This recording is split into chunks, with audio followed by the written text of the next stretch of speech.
नमस्कार दोस्तों, मेरा नाम है विपुल और आप देख रहे हैं अर्थ स्टडी यूट्यूब चैनल। दोस्तों, आज हम पढ़ेंगे जियोग्राफी का एक मोस्ट इम्पोर्टेंट पार्ट, जहाँ से अच्छे खासे क्वेश्चन बनते हैं। तकरीबन आप कौन सा भी वनडे एग्ज़ाम दे रहे हो तो वहाँ से एक या दो क्वेश्चन तो बनता ही बनता है भारत की स्थिति एवं विस्तार से। इसके मोस्ट इम्पोर्टेंट 20 क्वेश्चन हैं जो आज हम देखने वाले हैं। तो चलिए स्टार्ट करते हैं। दोस्तों, अगर आपने हमारा यूट्यूब चैनल सब्सक्राइब नहीं किया है तो प्लीज़ सब्सक्राइब कर लीजिए और इस बेल आइकन को भी दबा दीजिए, जिससे हर एक नोटिफिकेशन आप तक पहुंचता रहे। चलिए स्टार्ट करते हैं बिना वक्त गवाए। दोस्तों, प्राचीन व्यवस्थित भूगोल के पिता किसको कहा जाता है? वो कहा जाता है इरेटोस्थनीज को। किसको कहा जाता है? इरेटोस्थनीज को कहा जाता है। दोस्तों, दूसरा क्वेश्चन है, आधुनिक व्यवस्थित भूगोल का पिता। ये प्राचीन व्यवस्थित भूगोल का पिता इरेटोस्थनीज को कहा जाता है। आधुनिक व्यवस्थित भूगोल का पिता अलेक्जेंडर वॉन हम्बोल्ट को कहा जाता है। आधुनिक व्यवस्थित भूगोल का पिता अलेक्जेंडर वॉन हम्बोल्ट को कहा जाता है। दोस्तों, इसी तरह तीसरा क्वेश्चन है। तीसरे क्वेश्चन की बात करें तो प्राचीन प्रादेशिक भूगोल का पिता किसे कहा जाता है? वो क्या था? प्राचीन व्यवस्थित भूगोल के पिता इरेटोस्थेनीज थे। यहाँ पर प्राचीन प्रादेशिक भूगोल के पिता वो कहा जाता है हिकेटियस को। हिकेटियस को कहा जाता है प्राचीन प्रादेशिक भूगोल का पिता। ओके, देन नेक्स्ट क्वेश्चन है, आधुनिक प्रादेशिक भूगोल का पिता किसे कहा जाता है? आधुनिक यहाँ पर था दूसरे में आधुनिक व्यवस्थित भूगोल के पिता, और यहाँ फोर्थ क्वेश्चन में पूछ रहा है आधुनिक प्रादेशिक भूगोल का पिता किसे कहा जाता है? तो वो है कार्ल रिटर।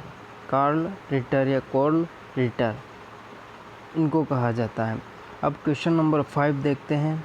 क्वेश्चन नंबर 5 है, भूगोल नाम। जो भूगोल नाम है वो आर्यभट्ट ने अपनी कौन सी किताब में दिया था? तो उन्होंने सूर्य सिद्धांत नाम एक पुस्तक में भूगोल नाम दिया था। आर्यभट्ट ने एक पुस्तक लिखी जिसमें उन्होंने भूगोल नाम शब्द का इस्तेमाल किया था। ओके दोस्तों, then the next question is number 6, अक्षांशों की संख्या कितनी है? दोस्तों, एक अच्छा खासा मोस्ट इम्पोर्टेंट क्वेश्चन है ये, आपको याद रखना चाहिए इसके बारे में। दोस्तों, सबसे पहले देखते हैं अक्षांश होता क्या है। अक्षांश की बात करें जैसे, तो ये है जैसे कि अपना पृथ्वी, ठीक है। तो जो इस तरह से यहाँ से ये पृथ्वी के बीचों बीच इस तरह से जाती है, इसको भूमध्य रेखा कहा जाता है। जो इसके समानांतर जो रेखाएं खींची जाती है या व्रत होते हैं, उन व्रतों को अक्षांश कहा जाता है। और इसके साथ साथ ही मैं देशांतर की भी बात कर लेता हूँ। जो खड़ी रेखाएं होती है अर्धवृत्ताकार, उनको देशांतर कहा जाता है। ओके, नेक्स्ट आएगा वो मैं बताऊंगा।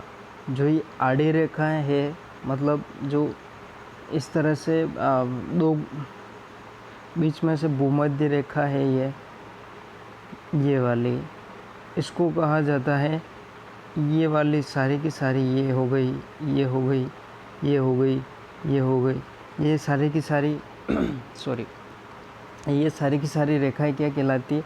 अक्षांश। ये सभी अक्षांश कहलाते हैं, ठीक है। तो इनकी संख्या कितनी होती है? इनकी होती है 90 + 90 + 1। कैसे होती है मैं बताता हूँ। जैसे कि जैसे कि अभी देखा था हमने कि ये ग्लोब है, ठीक है, ये पृथ्वी है, और ये रही भूमध्य रेखा। भूमध्य रेखा के इस साइड में 90 होती है और इस साइड में भी 90 होती है। यानी भूमध्य रेखा के मतलब पृथ्वी के उत्तरी अर्धगोलार्ध में 90 अक्षांश होते हैं और पृथ्वी के दक्षिणी अर्धगोलार्ध में कितने 90 होते हैं, 90 + 90। और यहाँ पर अभी जो एक लिख रखा है ना, वो खुद जो ये भूमध्य रेखा है ना उसकी संख्या है। तो टोटल कितना हो जाएगी 181। समझ में आ गया। देन नेक्स्ट क्वेश्चन, अक्षांश रेखाओं की संख्या कितनी है। यहाँ पर क्या बात की इसने, अक्षांश रेखाओं की संख्या। अक्षांश रेखाओं की संख्या कितनी होती है, चलो मैं बताता हूँ। इसकी होती है 181 - 2 179 अक्षांश रेखाओं की संख्या होती है। वो कैसे, जैसे कि ये पृथ्वी है, सॉरी पूरा गोल प्रॉपर नहीं बना है, ये इधर 90 होते हैं, ठीक है, और इधर भी 90 होते हैं। अक्षांश रेखाएं 90 अक्षांश रेखाएं होती है और 90 इधर होती है, ठीक है। तो यहाँ पर क्या होता है, जैसे ये वृत्त बनता जा रहा है, बनते जा रहे, यहाँ पर आके, यहाँ ध्रुव पर आके, यहाँ पर क्या है कि पूरी लाइन खींची नहीं जाएगी। यहाँ पर सिर्फ एक पॉइंट होगा और यहाँ पर भी एक पॉइंट होगा, ठीक है ना। तो यहाँ पर भी एक पॉइंट होगा और यहाँ पर भी एक पॉइंट होगा। पूरा वृत्त नहीं बनेगा, पूरा वृत्त नहीं बनेगा, जिसकी वजह से इसकी जो दूरी होगी, मतलब वो उसकी लंबाई होगी, वो 0 किलोमीटर होगी। सिर्फ एक पॉइंट होगा। तो ये 2 माइनस हो जाएंगे। ध्रुवों पर जो अक्षांश रेखाएं हैं वो माइनस हो जाएंगे। ओके, तो कितनी हो जाएगी, अक्षांश रेखाओं की संख्या कितनी हो जाएगी 179। और वहाँ पर हमने बात की थी अक्षांशों की संख्या, और यहाँ पर अक्षांश रेखाओं की संख्या बात कर रहे हैं। टोटल अक्षांश है 181 और टोटल अक्षांश रेखाओं की बात करें तो 179 है वो, ठीक है दोस्तों। देन नेक्स्ट क्वेश्चन देखते हैं, क्वेश्चन नंबर 8। 2 अक्षांश रेखाओं के मध्य की दूरी दो अक्षांश रेखाओं के मध्य की दूरी कितनी होती है 1 डिग्री, अर्थात 111 किलोमीटर होती है। 1 डिग्री कैसे होगी, मैं चलो बताता हूँ। ये ग्लोब है और ये है भूमध्य रेखा। अब इस भूमध्य रेखा के यहाँ पर 1 डिग्री बनाएंगे, तो इसके साथ साथ में जो ऊपर ये बनेगी ना, दूसरी जो भूमध्य रेखा के पास में 1 डिग्री पर जो नया अक्षांश रेखा बनेगी, इन दोनों के बीच में दूरी होती है 1 डिग्री की, यानी 111 किलोमीटर, 111 किलोमीटर, 111 किलोमीटर इन दोनों के मध्य की दूरी होती है। इन दोनों के नहीं, जितने भी अक्षांश रेखा हैं सभी के बीच में 1 डिग्री का ही अंतर होता है, यानी 111 किलोमीटर उनके बीच की दूरी होती है। देन नेक्स्ट क्वेश्चन नंबर 9 देखते हैं। सभी अक्षांश रेखाएं किस प्रकार की होती है। सभी अक्षांश रेखाएं किस प्रकार की होती है, तो दोस्तों यहाँ पर बात करें, अगर ये पृथ्वी है तो यहाँ से ये भूमध्य रेखा गुजरती है ना, तो ये इधर से गुजर रही और उधर होके राउंड, मतलब इधर भी राउंड होके फिर ऐसे आएगी। तो इसका कैसा आकार हो जाएगा, ये हो जाएगा वृत्ताकार। कौन सा हो जाएगा, वृत्ताकार। वृत्ताकार आकार की सभी अक्षांश रेखाएं होती है। Okay, then the next question number 10। Asia महाद्वीप से गुजरने वाली प्रमुख रेखाएं कौन कौन सी हैं। मोस्ट इम्पोर्टेंट क्वेश्चन है दोस्तों। एशिया महाद्वीप से गुजरने वाली प्रमुख 3 रेखाएं हैं। अगर आपने मैप देखा हो, वर्ल्ड मैप देखा हो, तो एशिया मतलब एशिया में एक ऊपर ही ऊपर जाती है आर्कटिक वृत्त, ठीक है। फिर होता है कर्क रेखा और फिर होता है विषुवत रेखा या भूमध्य रेखा। तो ये तीनों की तीनों एशिया महाद्वीप से गुजरती है। Okay, the next question is 11, Africa महाद्वीप से गुजरने वाली प्रमुख रेखा है। दोस्तों, अगर आपने अभी मैप अपने साथ में नहीं ले रखा है तो प्लीज़ मैं आपसे रिक्वेस्ट करूंगा कि आप इसको वीडियो को पॉज करके आप मैप पास में रखिए ताकि आपको बेटर समझ में आ जाए। तो अफ्रीका महाद्वीप में कौन कौन सी गुजरती है? एक गुजरती है कर्क रेखा ऊपर ही ऊपर, फिर गुजरती है विषुवत रेखा और फिर गुजरती है मकर रेखा। इसमें तीनों की तीनों जो मेन रेखाएं हैं, कर्क रेखा, मकर रेखा, विषुवत रेखा, भूमध्य रेखा जिसको बोलते हैं, ये तीनों की तीनों अफ्रीका महाद्वीप से होकर गुजरती है। Then the next question is question number 12, उत्तरी अमेरिकी महाद्वीप से गुजरने वाली प्रमुख रेखा है। तो वहाँ पर मतलब एक यहाँ पर है ऊपर की साइड में उत्तरी अमेरिका, फिर यहाँ से ये होता हुआ यहाँ पर है फिर दक्षिण अमेरिका। तो यहाँ पर बात करते हैं उत्तरी अमेरिका की, तो यहाँ पर जाती है आर्कटिक रेखा, फिर होती है कर्क रेखा। ये दोनों ही गुजरती है यहाँ से, और कोई रेखा नहीं गुजरती है। तो यहाँ पर ही बात करते हैं क्वेश्चन नंबर 13 की, दक्षिण अमेरिका ये हो गया। तो यहाँ पर दो ही गुजरती है, यहाँ पे गुजरती है विषुवत रेखा, फिर यहाँ से गुजरती है मकर रेखा। ओके दोस्तों, देन नेक्स्ट क्वेश्चन नंबर 14 देखते हैं। 14 क्या है? यूरोप महाद्वीप से गुजरने वाली प्रमुख रेखाएं। दोस्तों, आपको पता हो तो यूरोप मतलब पृथ्वी के उत्तरी गोलार्ध पर है, मतलब ऊपर की साइड में है, ऊपर की साइड में है। ये अगर ये ग्लोब है तो ये मतलब इस साइड में है, यहाँ पर होगा ऐसे। तो मैं वापस से बना लेता हूँ। ये अगर ग्लोब है तो यहाँ से क्या मतलब जो यहाँ पर होगा वो, तो यहाँ से एक ही गुजरती है, उसमें से वो है आर्कटिक वृत्त, एक ही गुजरती है आर्कटिक वृत्त। Okay, then next question is 15 is Australia महाद्वीप से गुजरने वाली प्रमुख रेखाएं। दोस्तों, ऑस्ट्रेलिया कहाँ पर है? तो वो है पृथ्वी के दक्षिणी गोलार्ध की तरफ से, इधर दक्षिणी गोलार्ध पे। तो ये भूमध्य रेखा है। तो यहाँ से एक और गुजरती है मकर रेखा। तो मकर रेखा से मतलब ऑस्ट्रेलिया में कौन सी? सिर्फ मकर रेखा गुजरती है, एक ही रेखा है जो वहाँ से निकलती है।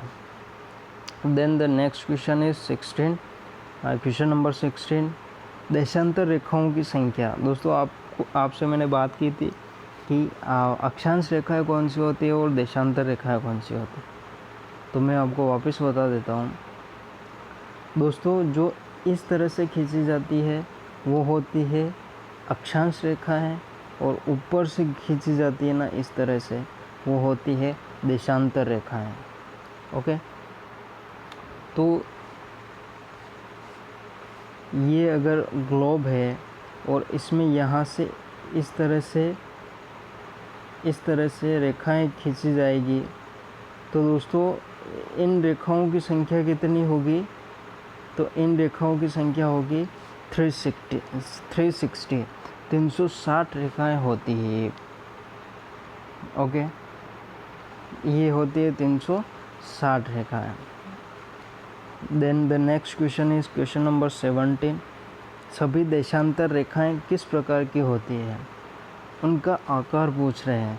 तो वो होती है अर्धवृत्ताकार। दोस्तों, ये यहाँ से मतलब उत्तरी ध्रुव से लेकर दक्षिणी ध्रुव तक ही होती है। तो ये सिर्फ आधी हो गई, मतलब ये अर्धवृत्ताकार होती है। जो अक्षांश रेखाएं होती है वो पूरी पृथ्वी पर ऐसे गोल गोल ऐसे घूमती है, जिसकी वजह से ये एक वृत्ताकार होती है। ओके, 3 डिग्री में देखें अगर किसी ग्लोब को, तो वो पूरे पृथ्वी के चारों तरफ ऐसे गोल गोल बन जाती है, जिसे वो पूरा वृत्त बना लेती है। Okay, then next question is, globe में भारत की स्थिति क्या है, कौन सी है, क्या है? मतलब ग्लोब में भारत की स्थिति उत्तर पूर्व में है। दोस्तों यहाँ पर बात करते हैं, अगर ये पृथ्वी है तो इसमें क्या होगा कि एक होता है ये ग्रीनविच रेखा है यानी देशांतर है, और ये है भूमध्य रेखा। तो ये 4 भागों में बढ़ गया है, मतलब ये पृथ्वी 4 भागों में बढ़ जाएगी। तो दोस्तों अगर अपने को भारत की बात करनी है कि भारत कहाँ पर है, वो है उत्तरी पूर्व में। दोस्तों उत्तरी पूर्व में कैसे होगा वो मैं आपको बताता हूँ। दोस्तों मतलब पृथ्वी के ये जो ऊपर वाला ध्रुव है, ये वाला, ये होता है उत्तरी ध्रुव। कौन सा होता है? उत्तरी ध्रुव। और ये होता है दक्षिणी ध्रुव, फिर ये होता है पूर्वी ध्रुव, और ये होता है पश्चिमी। तो दोस्तों अगर भारत की बात करें तो कहाँ पर है भारत? उत्तर पूर्व अर्धगोलार्ध में। ये तो हो गया उत्तर इस साइड में, और ये हो गया पूर्व। तो ये यहाँ पर होगा भारत, मतलब यहाँ पर होगा इतना नीचे, यहाँ से ये भूमध्य रेखा को नहीं, नीचे नहीं जाता है, तो ये होगा, यहाँ पर होगा भारत। देन नेक्स्ट क्वेश्चन देखते हैं, क्वेश्चन नंबर 19। दोस्तों क्वेश्चन नंबर 19 है, ग्रीनविच रेखा तथा भूमध्य रेखा एक दूसरे को कहाँ पर काटती है? दोस्तों ग्रीनविच रेखा और भूमध्य रेखा है ना, जैसे ये रहा ग्लोब। सबसे पहली बात तो ये है कि ग्रीनविच रेखा है क्या? दोस्तों 1884 में बहुत सारे देशों ने मिलकर एक मीटिंग की थी वॉशिंगटन डीसी यूएसए में, अमेरिका में। तो उस टाइम पर जो कहीं पर भी, मतलब कहीं पर भी एक खड़ी रेखा माननी थी तो वो कहीं पर भी मान सकते थे। तो लोगों ने डिसाइड किया कि इंग्लैंड के एक शहर ग्रीनविच में, इंग्लैंड का एक शहर है ग्रीनविच, तो उसे ग्रीनविच शहर से होकर ये रेखा गुजरती है, देशांतर गुजरती है, जिसे ग्रीनविच रेखा कहते हैं हम। ये हो गई ग्रीनविच रेखा और ये हो गई भूमध्य रेखा। तो ये दोनों एक दूसरे को, अपने आप को अटलांटिक महासागर में काटती है। कहाँ पर काटती है? अटलांटिक महासागर में। दोस्तों देन नेक्स्ट क्वेश्चन होता है, अंतर्राष्ट्रीय समय के अनुसार पृथ्वी का घूर्णनकाल क्या होता है? मतलब अपन कहते हैं ना 24 घंटे घूमती है पृथ्वी, मतलब दिन और रात मिला के एक जो मतलब ये दिन और रात होता है ना, वो 24 घंटे में होता है।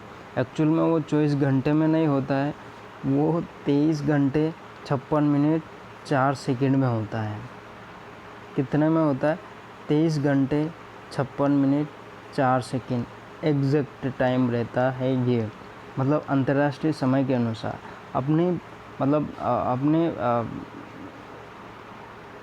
ये ठीक ठाक से पता चल जाए, इसलिए अपन एवरेज अपन 24 घंटे मान लेते हैं, क्योंकि 4 मिनट ही बाकी है, इतना ज़्यादा नहीं है। तो इसको हम 24 आवर का डे एंड नाइट मान सकते हैं, ठीक है।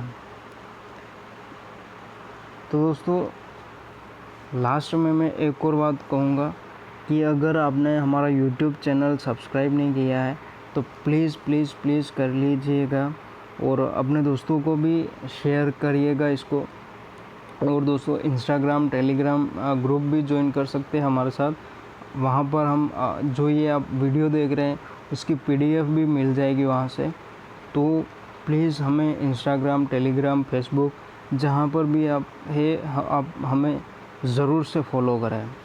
तब तक के लिए गुड नाइट, गुड मॉर्निंग, शब्बा खैर। जिस टाइम भी आप देख रहे हैं वो टाइम आपको मुबारक हो। आपका बहुत बहुत धन्यवाद।